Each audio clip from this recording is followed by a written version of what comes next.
এটাও ইরানের চক্রান্তের ফল ইরান ভোগ করছে। এই ইরান আমেরিকার সাথে মিলে ইরাকের ক্ষতি করেছে। সাদ্দাম হোসেনকে গ্রেফতার করা হয়েছে। ইরানের শিয়া বিচারপতিরা ঈদ উল আজহার দিন বিচারের রায় কার্যকর করে প্রেসিডেন্ট সাদ্দামকে ফাঁসি দিয়েছে। আর সেই ইরাক থেকে ইসরায়েল ইরানে হামলা করছে। এটা ইরানের শিয়াদের মুসলিম সুন্নিদের সাথে বিদ্বেষের ফল সে ভোগ করছে। আপনারা তো গোড়ার খবর জানেন না। 2 পাতা পত্রিকা পড়ে আর একটু ফেসবুক দেখে আপনারা সিদ্ধান্ত দিয়ে ফেলে এইটা করলো না কেন, এটা হলো না কেন।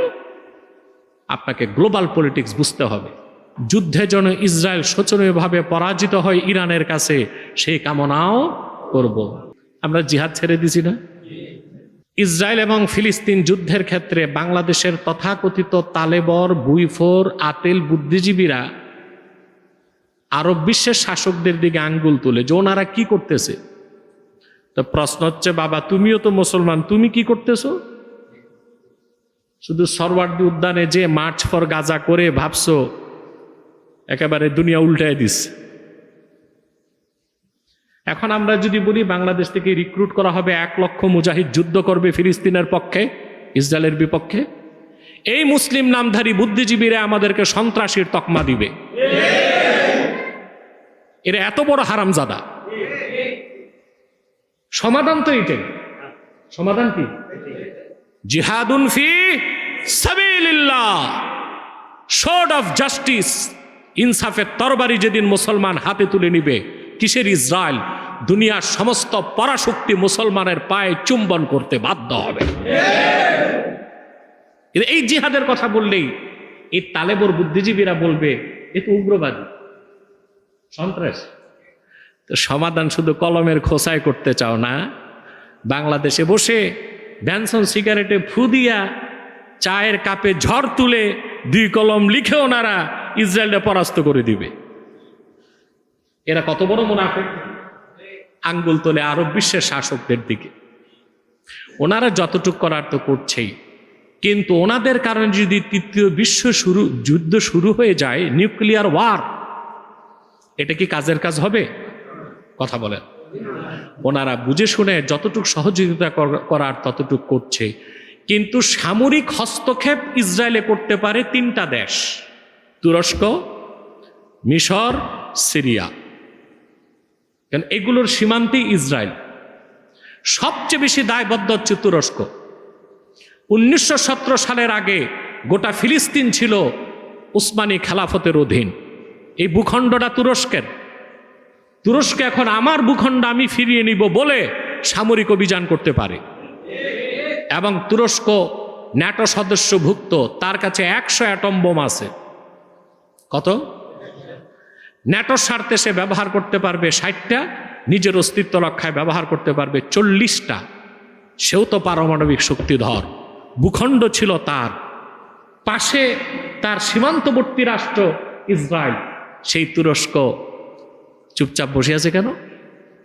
অথচ শুনলে কষ্ট পাবেন আপনারা, ইসরায়েলের সমস্ত তেল রপ্তানি হয় তুরস্ক থেকে, আজারবাইজান থেকে। আর দোষ দেয় আরব শাসকদের। ওনারা তো পায়ে পড়ে যুদ্ধে জড়াতে পারে না, এটা তো নির্বুদ্ধিতা। বরং গোড়া কেটে দেওয়াটাই বড় কাজ।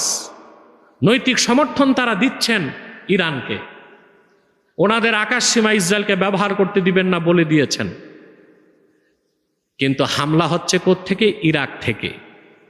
এটাও ইরানের চক্রান্তের ফল ইরান ভোগ করছে।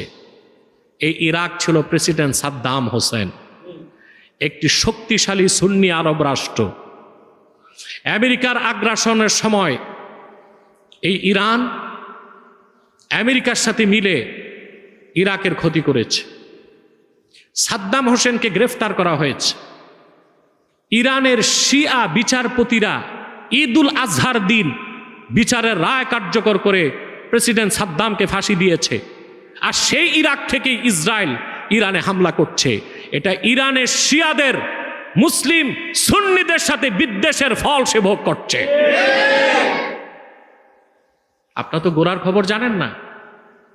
2 পাতা পত্রিকা পড়ে আর একটু ফেসবুক দেখে আপনার সিদ্ধান্ত দিয়ে ফেলে, এইটা করলো না কেন, এটা হলো না কেন। আপনাকে গ্লোবাল পলিটিক্স বুঝতে হবে। তারপরও সবগুলো আরব রাষ্ট্র ইসরায়েলকে বলে দিয়েছে তাদের আকাশ সীমা ব্যবহার করে ইরানে হামলা করতে দেওয়া হবে না।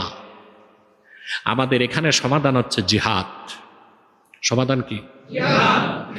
রাসূল করিম সাল্লাল্লাহু আলাইহি ওয়াসাল্লাম ইরশাদ করেছেন, কখনো আল্লাহ তাআলা তোমাদের উপর থেকে জিল্লত বা বেইজ্জতকে উঠাবেন না যতক্ষণ না তোমরা দ্বীনে ফিরে না আসো। আল্লাহ আমাদেরকে দ্বীনের উপর প্রতিষ্ঠিত রাখুন, বলুন আল্লাহুম্মা আমিন। আল্লাহ আমাদেরকে দ্বীন মোতাবেক চলার তৌফিক দান করুক, বলুন আল্লাহুম্মা আমিন। আমরা প্রাণ খুলে ফিলিস্তিনের মুসলমানদের জন্য দোয়া করব এবং যুদ্ধে যেন ইসরায়েল শোচনীয়ভাবে পরাজিত হয় ইরানের কাছে, সেই কামনাও করব।